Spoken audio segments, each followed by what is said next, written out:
നമ്മൾ മലയാളികളിലേക്ക്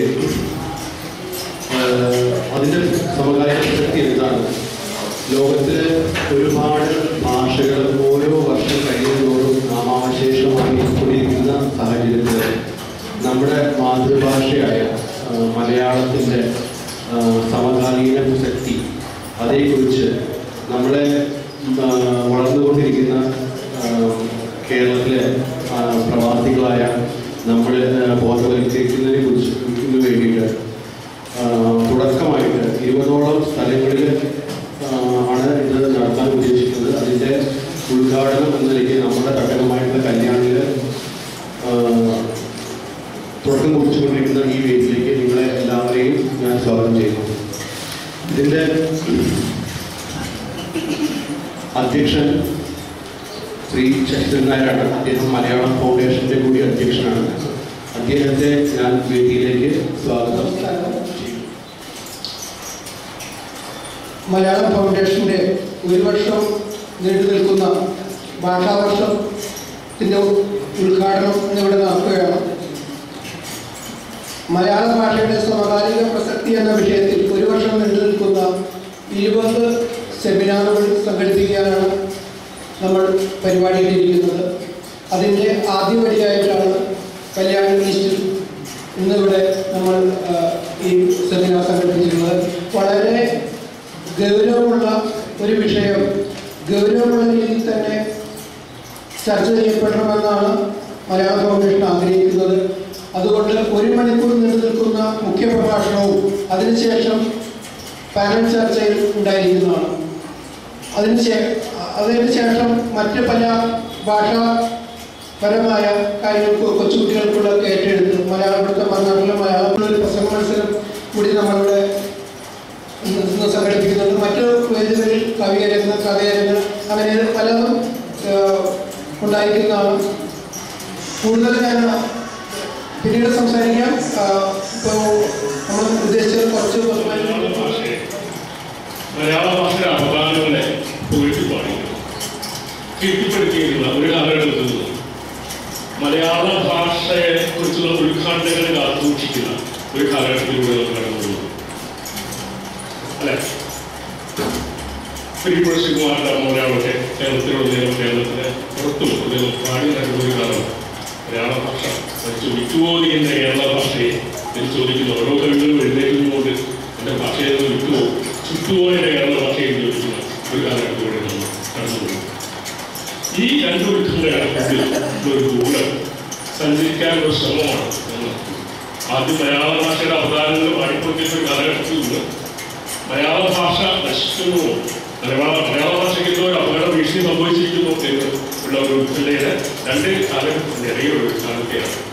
മലയാളമേ നിന്റെ വാക്കുകൾക്കുള്ളത്ര മധുരം തുടിക്കുന്നതേതു ഭാഷ, മലയാളമേ നിന്റെ ശീലുകൾ പോലെ ലയമുണ്ട് തെല്ലിട തങ്ങി നിൽക്കാൻ, ഒരു വീണ പൂവിൻ്റെ ഗർഗരം കാതിലെ തൊഴുമയോടെത്തി, ഒരു വീണ പൂവിൻ്റെ ഗർഗരം കാതിലെ കരുമയോടെത്തിച്ചേതു ഭാഷ,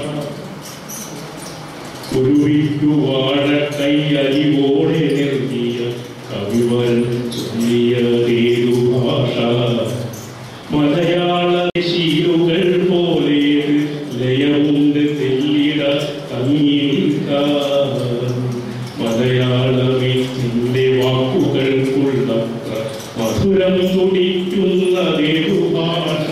മലയാളം ആയുർവേദം പഠിക്കാൻ കഴിയില്ല എന്ന് പറഞ്ഞത് ഒരു തെറ്റായ ആയുർവേദം കേരളത്തിൽ മാത്രമല്ല ഇന്ത്യയിലൊക്കെയും ഫോറിനിൽ തന്നെ ഇപ്പോൾ ഒരുപാട് പേര് പ്രാക്ടീസ് ചെയ്യുന്നുണ്ട്. പക്ഷേ നാട്ടിലുള്ള മരുന്നുകൾ നമുക്ക് അറിയണമെങ്കിൽ, നമ്മൾ കീഴാർനെല്ലി അറിയണമെങ്കിൽ കേരളത്തിലുള്ള മലയാളികൾക്ക് മലയാളം പഠിക്കാതെ ആയുർവേദ മരുന്നുകൾ ഉണ്ടാക്കാൻ പറ്റില്ല എന്നുള്ളതാണ് എൻ്റെ ഞാൻ ചെയ്യുന്നത്. പിന്നെ മലയാളത്തിൻ്റെ റൂട്ട് മതവും കാര്യങ്ങളൊക്കെ നമ്മൾ വഴിയും പേരും ഒക്കെ നമ്മൾ തിരഞ്ഞു. പക്ഷെ മലയാള ഭാഷ അതിൻ്റെ ഉദ്ബോധനെ കുറിച്ച് പഠിക്കണമെങ്കിൽ തമിഴിൽ നിന്നല്ലാതെ ഒരിക്കലും പഠിക്കാൻ പറ്റില്ല. എൻ്റെ അറിവിൽ ചില പഴയ ഗ്രന്ഥങ്ങളുണ്ട്, 18 അങ്ങനെയുള്ള പഴയ ഗ്രന്ഥങ്ങളുണ്ട്, സംഘകാലത്തുള്ള പഴയ പ്രശ്നങ്ങളിലേക്ക് തിരച്ചുകൊള്ളുന്നതിൽ എൻ്റെ തോന്നുന്നു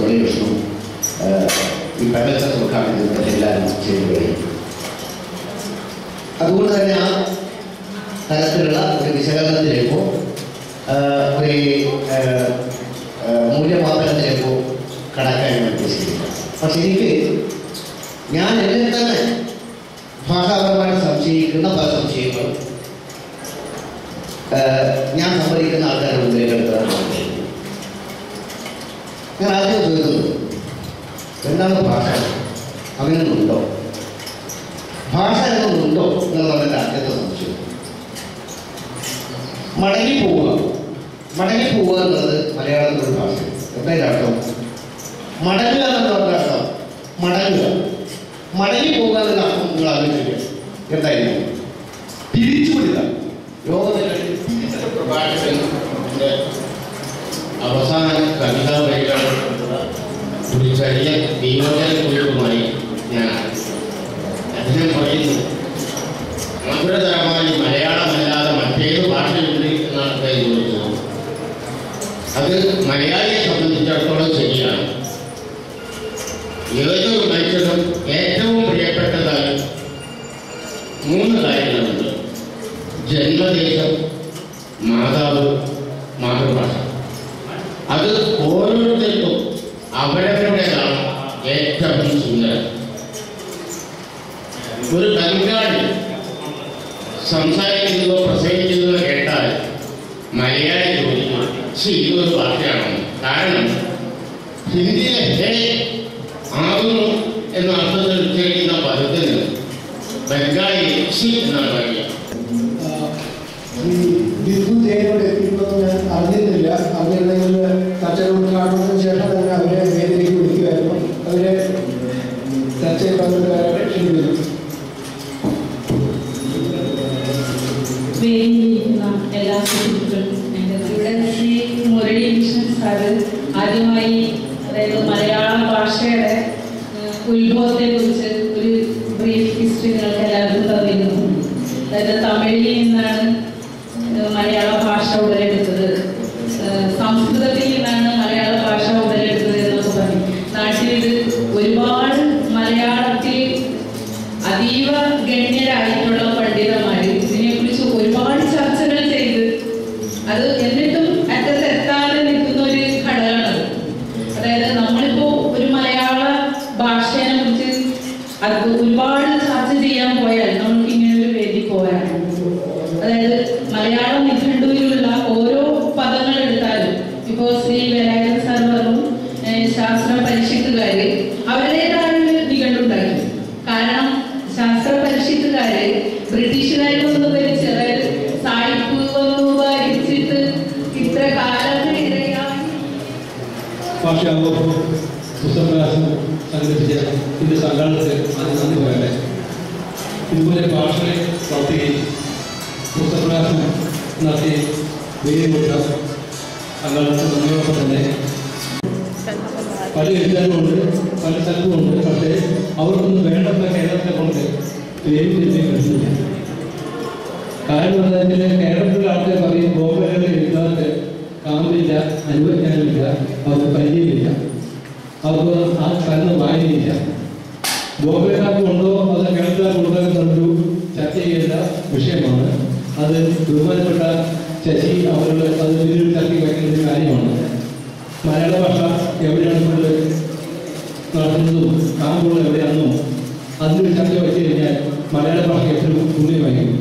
അതോടൊപ്പം തന്നെ ഇവിടെ ഈ ചർച്ചയിൽ പങ്കെടുത്തതിന് രാത്രിയുടെ അധികം ഇവിടെ ഒരു അധ്യക്ഷതയ്ക്ക് ഞാൻ പറയുകയാണ്. അതോടൊപ്പം തന്നെ വ്യാകരണത്തിൻ്റെ പുസ്തക പരിചയത്തിന് വേണ്ടി അതോടൊപ്പം ഞാൻ പബ്ലിഷായ ധാരാഭാഷ പത്താതിലാണ്. അത് ഗുജറാത്ത് പ്രവാസികളുടെ വേറെ പത്താതി കിട്ടിയിട്ടുണ്ട്. വളരെ ഭാഷാജ്ഞാനമുള്ള ആളാണ്.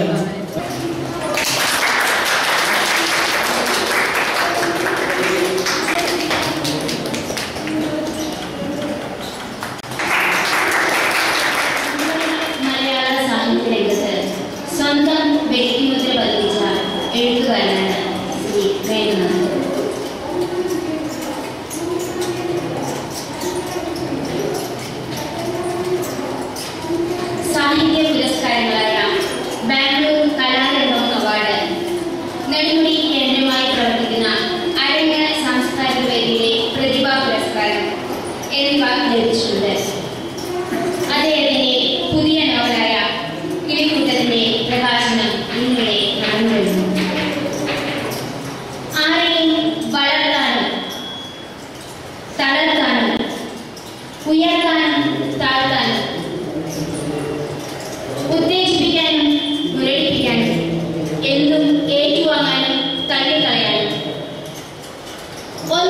സംഭവിക്കാത്ത മറ്റേ അനുസൃതം മുന്നോട്ട് കുതിക്കാനുള്ള കഴിവുള്ള മുംബൈ മഹാനഗരത്തിന്റെ പശ്ചാത്തലത്തെ പറ്റി എഴുതപ്പെട്ട ഒന്ന് രണ്ട് കാര്യങ്ങളുണ്ട്.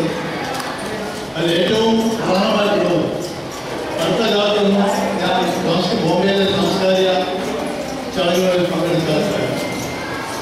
അതിന് മുഖ്യ കാരണം ഈ സാംസ്കാരിക രീതികളിൽ മുഖ്യ അതിഥികളായി എത്തുന്ന ബോംബെയിലെ പുതുകൂറ്റൻ പണക്കാരുടെ സമ്പന്നത ഒന്നുകൊണ്ടുമാണ്. സംഘാടകർക്ക് 10,000-5,000 കിട്ടുമെന്നുള്ള കാരണം കൊണ്ട് തന്നെ അക്ഷരവിരോധികളായ കുറേ ആൾക്കാരെ വലിയ കേട്ടിരുത്തി സാംസ്കാരിക സമ്മേളനം വിശേഷിപ്പിക്കുന്ന ഒരു കന്യാവർത്തനം ഈ നഗരത്തിൽ നിന്നും കുറേ കാലങ്ങളായി കേട്ടതുമാണ്. ബോംബെയിൽ നടന്ന വചനങ്ങളിൽ നിന്നുള്ള കേട്ടതുണ്ട്. ഇവിടെ ബോംബെക്കാരെ പറ്റി എന്തോ സൂചിപ്പിക്കുകയുണ്ടായി. ഞാൻ സംസാരിക്കില്ല, എല്ലാവരും സംസാരിക്കുന്നില്ല. അങ്ങനെ പറഞ്ഞാൽ വ്യക്തമായിട്ട് കേട്ടില്ല. ഞാനൊരു വിപരീത ചിന്തകനായിരുന്നു. എന്നെ വിപരീത ചിന്തകനാക്കിയ ഒരു പത്രാധിപരാണ് കൂടി അറിയാം. ഞാൻ വളരെ വർഷമായി കോളേജ് ചെയ്തുകൊണ്ടിരുന്നു. വിപരീത വിചാരത്തിൽ ചില സാഹചര്യങ്ങൾ മൂലം ഇപ്പോൾ എനിക്ക് ചെയ്യാൻ കഴിയില്ല. അതിരിക്കണം ഈ വിപരീത വിചാരത്തിൻ്റെ കാര്യങ്ങൾ പറയുകയാണെങ്കിൽ ആദ്യം ഞാൻ നന്ദിയാണ് പറയുന്നത്. എല്ലാവർക്കും അവസാനം പറയേണ്ട കാര്യങ്ങൾ ഞാൻ നന്ദി ആദ്യം പറയുന്നു. ഈ വേദിക്കുന്ന മലയാള ഫൗണ്ടേഷൻ്റെ ചെയർമാൻ ശശിധരൻ നായരോടാണ് എൻ്റെ ആദരവ്. പിന്നീടുള്ളത് രാജീവ് കുമാർ, ഡോക്ടർ എം രാജീവ് കുമാർ. അദ്ദേഹം നിരൂപകനാണ്, കഥാകൃത്താണ്, തിരുവനന്തപുരത്തെ റേഡിയോ നിലയം പ്രൊഡക്ഷൻ എക്സിക്യൂട്ടീവാണ്. അദ്ദേഹം പ്രസാദകൻ കൂടിയാണ്. അദ്ദേഹത്തിൻ്റെ കീഴിൽ 3 പ്രസാധക ശാലകൾ പ്രവർത്തിക്കുന്നു. കൊച്ചുകുട്ടികളുടെ കേട്ടെഴുത്ത് മത്സരം നടത്തുകയുണ്ടായി. 15 പേര് അതിൽ പങ്കെടുക്കുകയുണ്ടായി. അതിൽ 10 വാക്ക് കൊടുത്തുള്ളൂ. സാധാരണ മലയാള ഭാഷയുടെ കളിക്കൊന്നുള്ള പുസ്തകീകരണം കൊടുത്തത് 10 വാക്കിൽ ഒരേ ഒരു കുട്ടി മാത്രം 10 കറക്റ്റായിട്ട് എഴുതിയിട്ടുള്ളൂ. ആ കുട്ടിയുടെ പേരാണ് അനന്തൂമി നായർ. അനന്തൂമി നായരുടെ മലയാള ഫൗണ്ടേഷന്റെ പേരിൽ ഒരു ട്രോഫി നൽകുന്നുണ്ട്, ഒരു പുരസ്കാരം. അതിന് ശ്രീ വിദ്യാഭ്യാസ ക്ഷണിക്കുന്നു. അനന്തൂമി നായർ